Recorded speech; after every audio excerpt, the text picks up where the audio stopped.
On n'aime pas trop le maquereau, mais un bon maquereau bien frais, préparé soit cru, soit rôti, soit cuit entier, moi je trouve que ça reste quand même un poisson, quand il est de toute fraîcheur, reste un grand poisson. À moi de vous le faire aimer.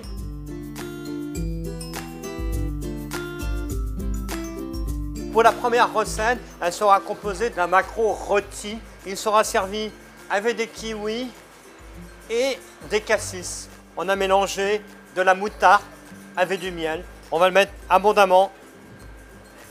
Un peu de sel, un peu de poivre. Une fois qu'il sera conservé au frigo pendant 20 minutes, on va le mettre à cuire à 180 degrés pendant 8 minutes. Une fois qu'il est bien chaud, bien cuit, dans cette recette, il faut que les fruits ne soient pas trop mûrs. Vous achetez des kiwis verts et des myrtilles très verts qui vont apporter à la place du citron une acidité. Et on va faire des petits points pour le relever. Et le tour est joué. Vous avez un plat de poisson facile à réaliser à la maison, pas très cher et qui change un peu de l'ordinaire.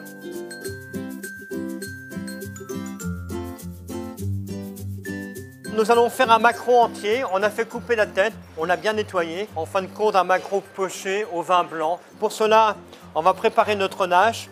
On va mettre beaucoup d'eau, des carottes, du vin blanc, un peu d'ail, un peu d'échalote, du gros sel. On va prendre des belles oranges sanguines. Et nous allons plonger notre poisson dedans et on va le cuire jusqu'à ce que ça reprenne en ébullition. La chair de poisson de maquereau demande beaucoup d'acidité. Vous l'aurez par les agrumes et par le côté acidulé du vin. On l'a dressé sur un plat, un peu de jus de cuisson, les agrumes dessus, un peu de carottes, un peu de garniture. C'est un plat simple, comme ce poisson qui est un poisson très simple.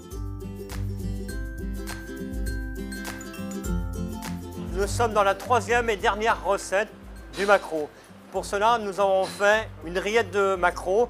Vous prenez votre maquereau que vous avez cuit au vin blanc. Quand il est encore un peu tiède, vous allez l'effeuiller.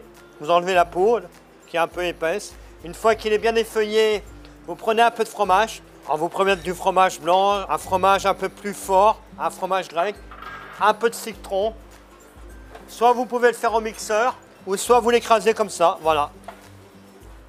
Alors vous pouvez mettre de la ciboulette, vous pouvez mettre du cerfeuil, vous pouvez mettre pas mal d'herbes comme vous voulez. Alors vous avez plusieurs manières de l'accompagner. Soit vous la prenez en apéritif avec une petite tartine grillée, soit vous la laissez entière où les gens peuvent se servir. Et voilà la troisième recette qui a été faite en toute simplicité pour l'apéritif.